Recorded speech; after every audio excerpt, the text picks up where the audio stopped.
Yes, you. Yes.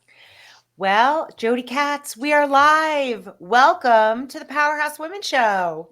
I'm so grateful to be here. Thanks for inviting me. Well, we were just talking about the fact that we both live in the same town.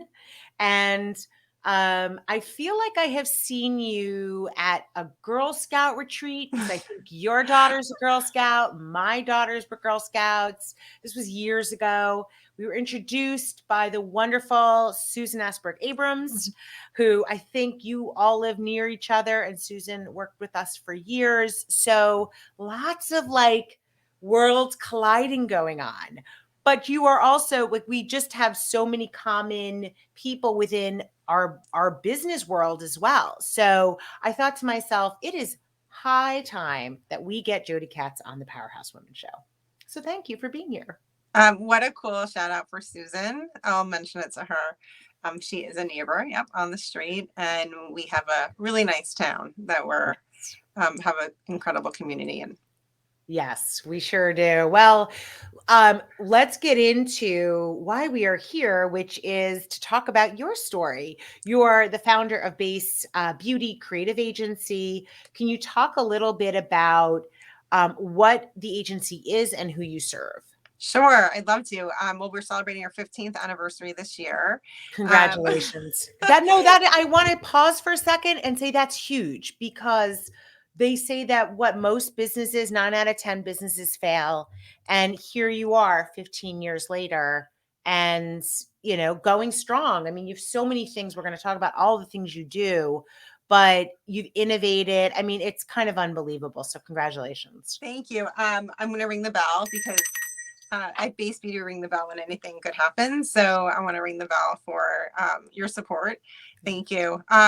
Yeah, so I started this 15 years ago before starting my own business, which was never a plan. It was like never a dream of mine. But I was a creative director at a French beauty company, and I looked around and saw, parents working in the company, um, working a lot of hours. And I thought, when I become a mom, I'm not going to be able to work here.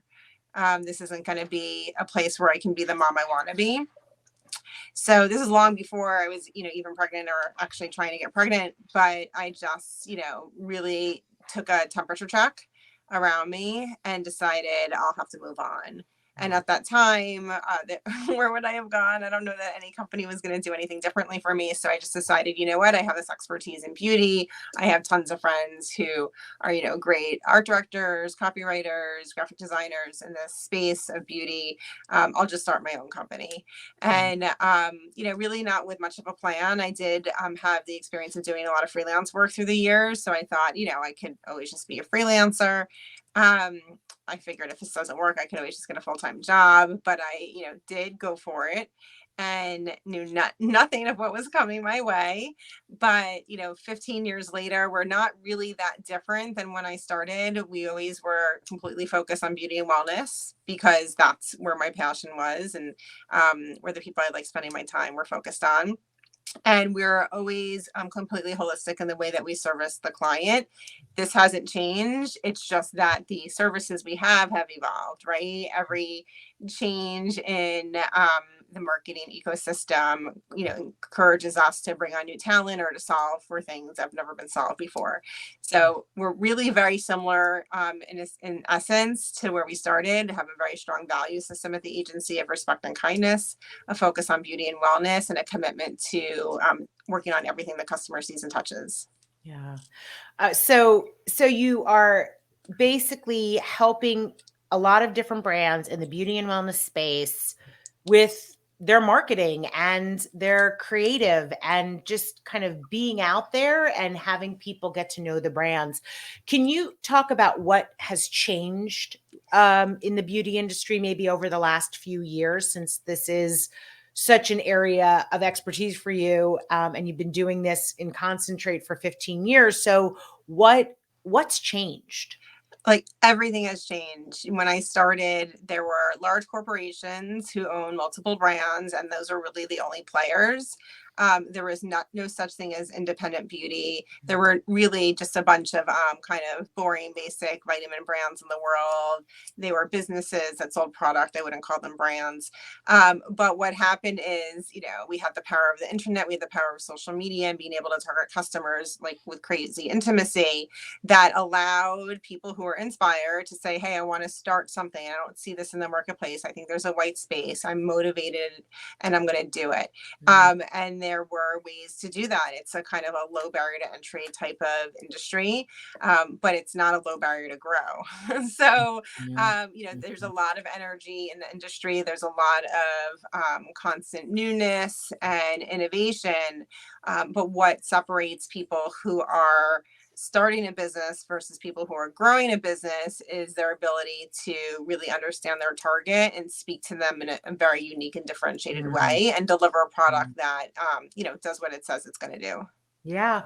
Well, and I want to talk about this for a second if we can, because we spend a lot of time thinking about this in what we do every day. And one of the things that you talked about was the fact that years ago there were a limited number of companies that pretty much owned all of the beauty brands, the ones that we kind of know or knew and interacted with. But then once the internet came, and social media in particular, where you could grow a following, right? And you think about what is the most expensive part of any business, it's the acquisition of customers.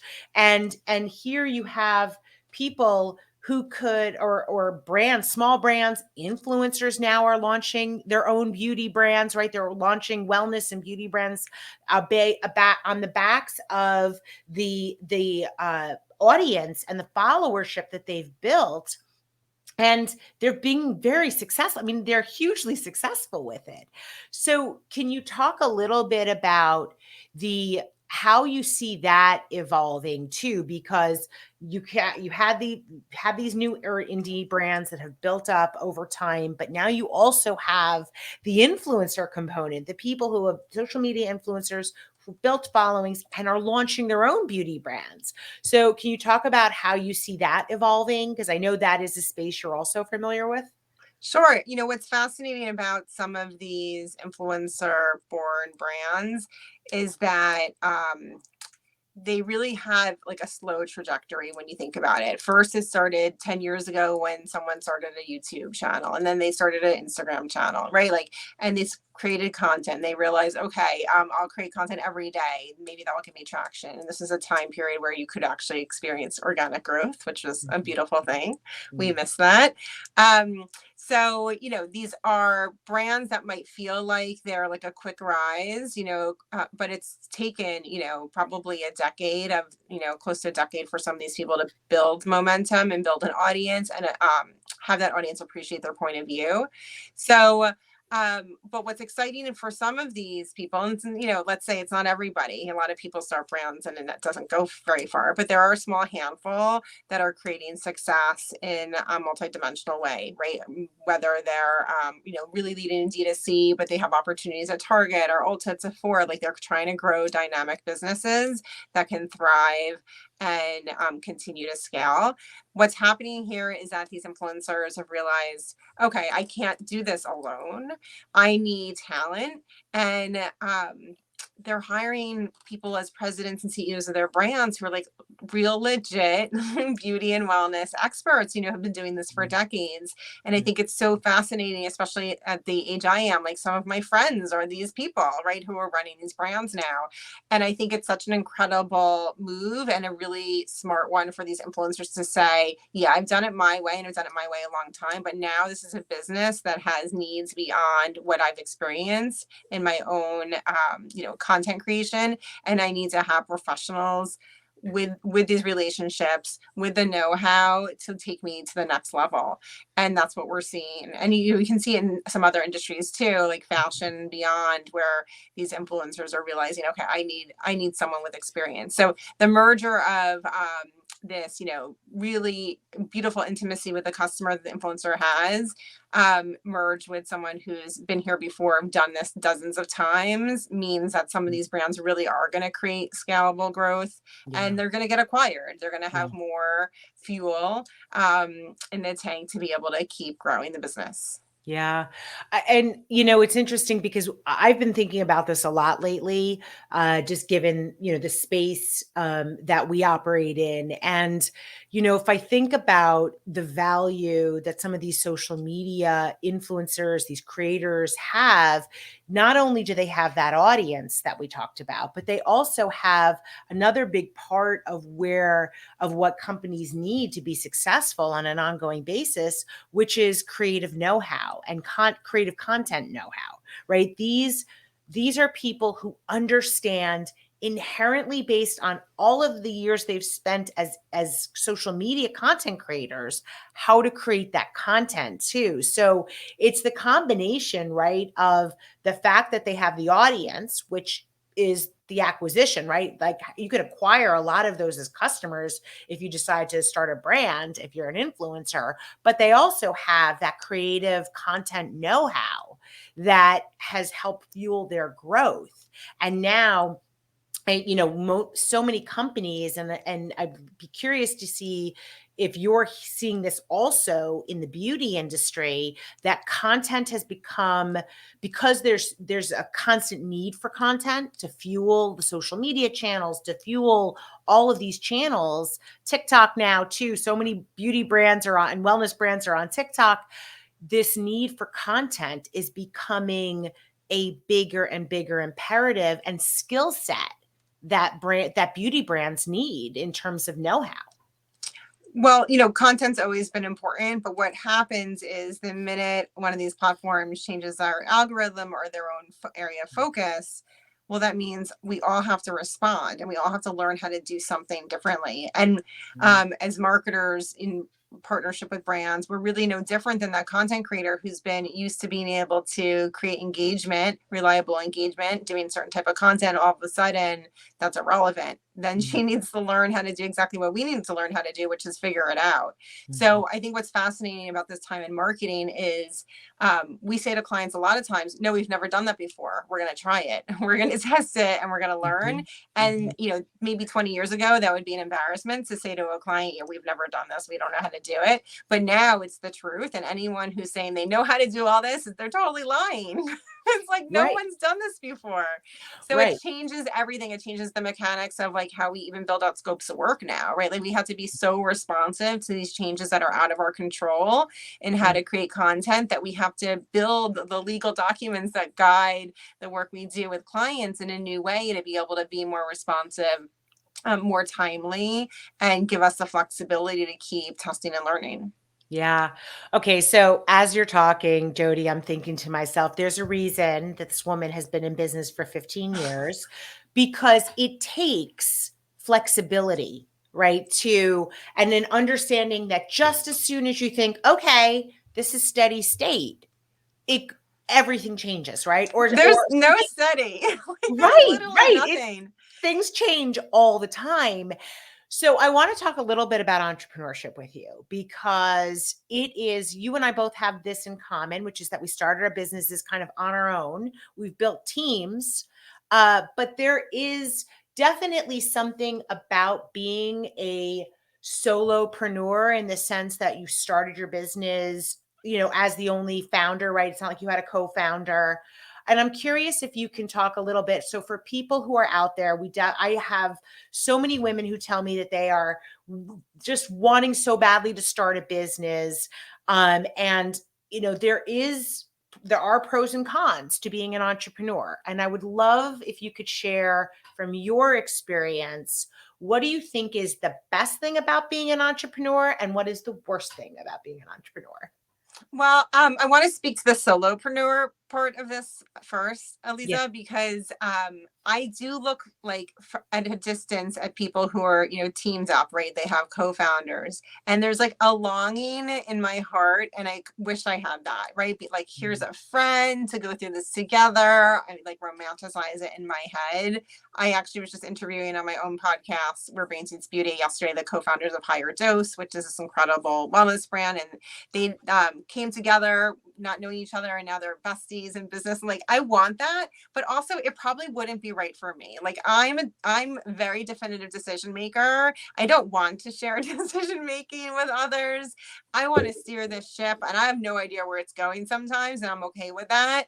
So while I look longingly at this and maybe project some other kind of friendship stuff on what I see, it really is the right place for me to be able to steer this, figure out where I want to go, change my mind without having to answer to anybody.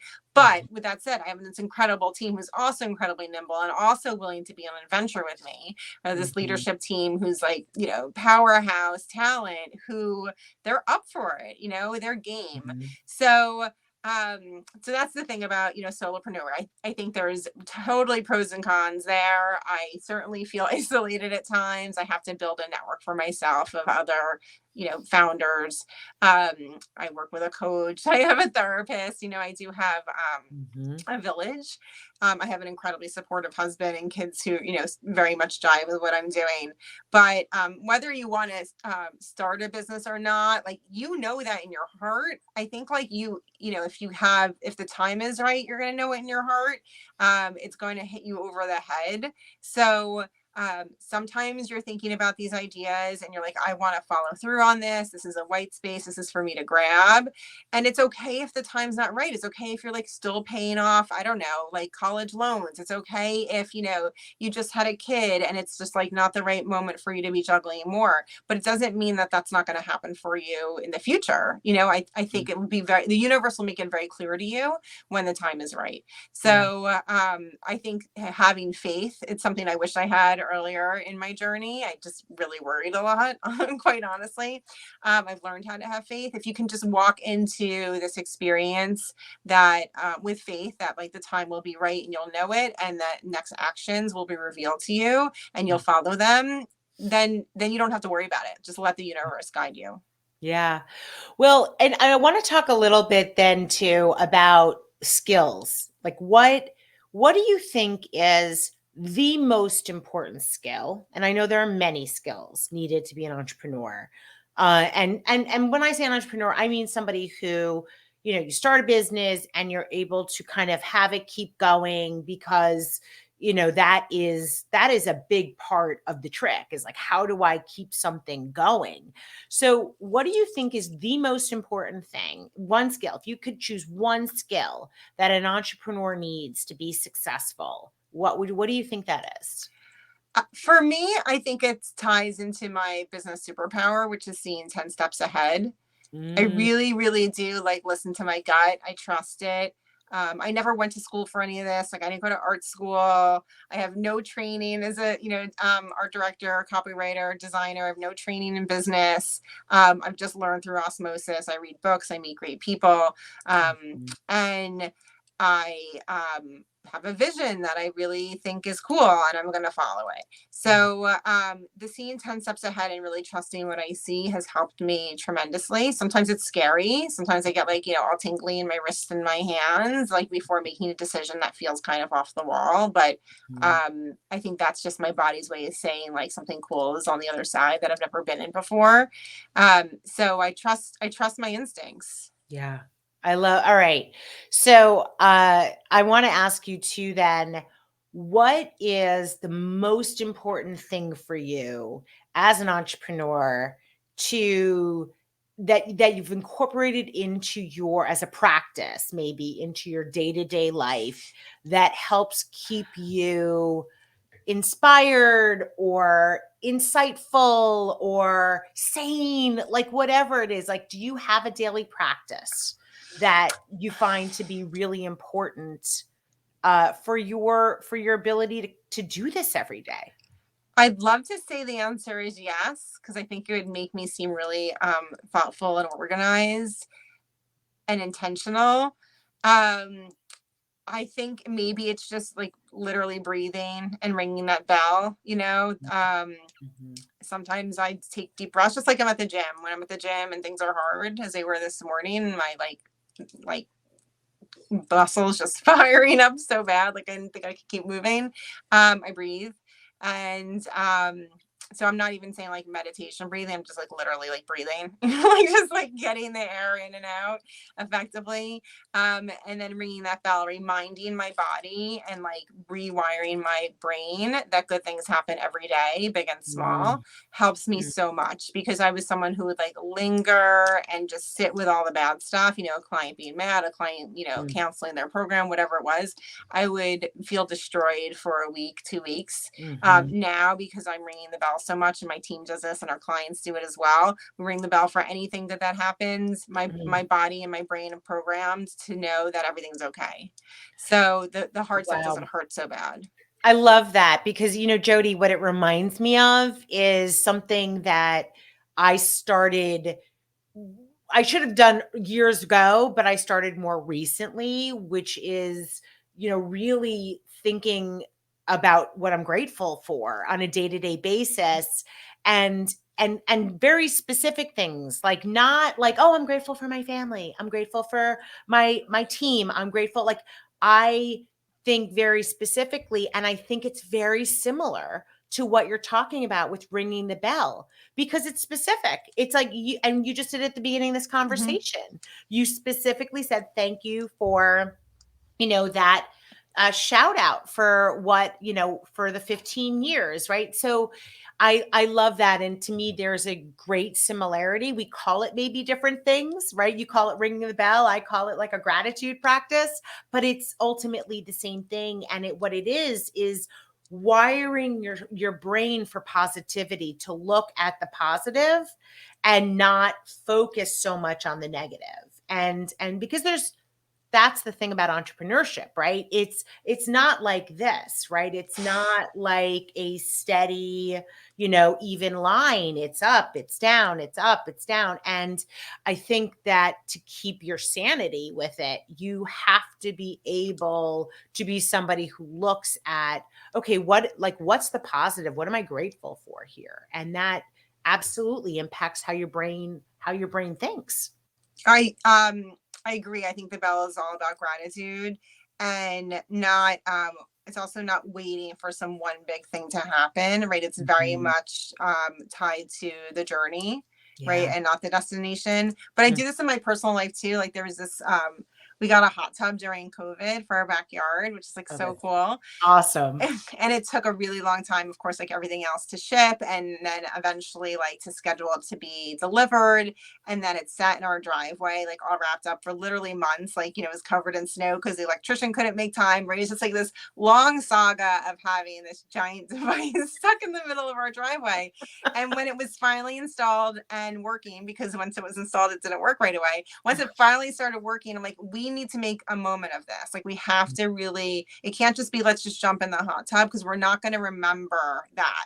Like Mm. I need a moment. So we my family rolled their eyes, but they participated. We had a birthday party for the hot tub, and we stood around the hot tub and sang happy birthday. I And this love is it. something I will never forget, because it's so idiotic, but it Mm. helped me program my brain that like after all this nonsense and waiting and waiting and waiting, like this is a moment that I want to remember. It's a moment I want to Mhm. cherish. And I do that like all the time. My kids think I'm, you know, super strange, and I am, but it helps me, and I need this in my toolbox. So I definitely make time for this in my personal life as well as my business.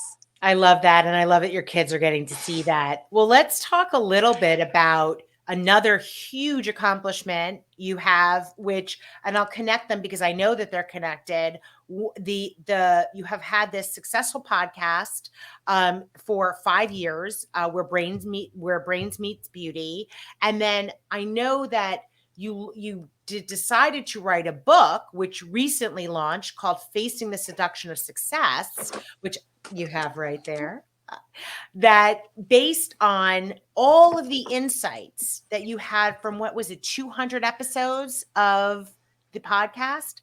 Can you talk a little bit about what the podcast and then the book that was sort of a next step from the podcast. Sure, I'd love to. So I started the podcast 5 years ago. So we're celebrating our 15th anniversary of the agency and the 5th anniversary of the podcast. It's amazing. Yes, And, love it.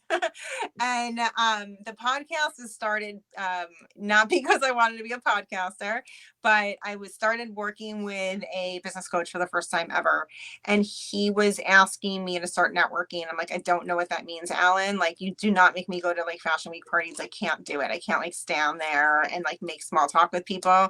I really didn't understand what networking is. I love it now because it's about nurturing relationships and meeting cool people.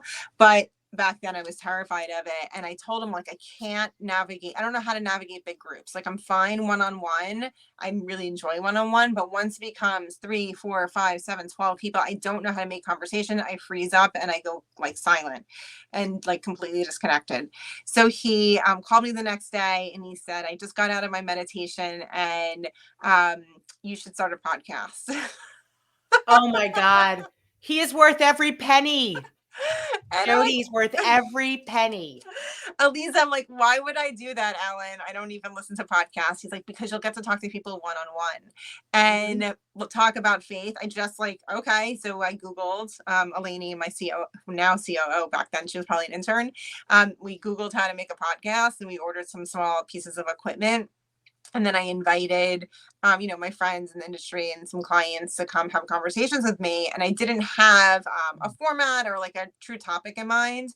But what I found very quickly, like maybe after 3 episodes, is that this show is all about career journey and getting to know people, getting to know people deeper than like their LinkedIn profile, right? So this isn't just about their resume. It's about like the human stuff behind their resume. Yeah. And what I found are that my guests are so willing to go deep. I mean, we talked about like divorce and infertility and drug abuse and landing in prison and like, really tough stuff. But that's part of people's lives, right? And all of these challenges, they survived them and moved on and built whatever they wanted to build for themselves. And I'm just so grateful for the willingness to be revealing and the vulnerability that people share when they're on the show. So, I had over like 200 episodes of this wisdom and thought, we're a very beauty wellness focused show. Like no one would ever be on the show if they, weren't part of this industry, but this wisdom is completely universal. Let's bring it forward. Let's make sure that other people can learn.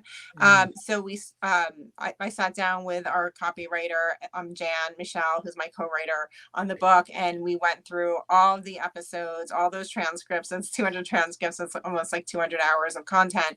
Wow. And thought about like, what are the themes that people keep sharing with us? And not really that surprisingly, it was always about quality of life, work-life balance, and mental health. Like these are the 3 themes that kept popping up.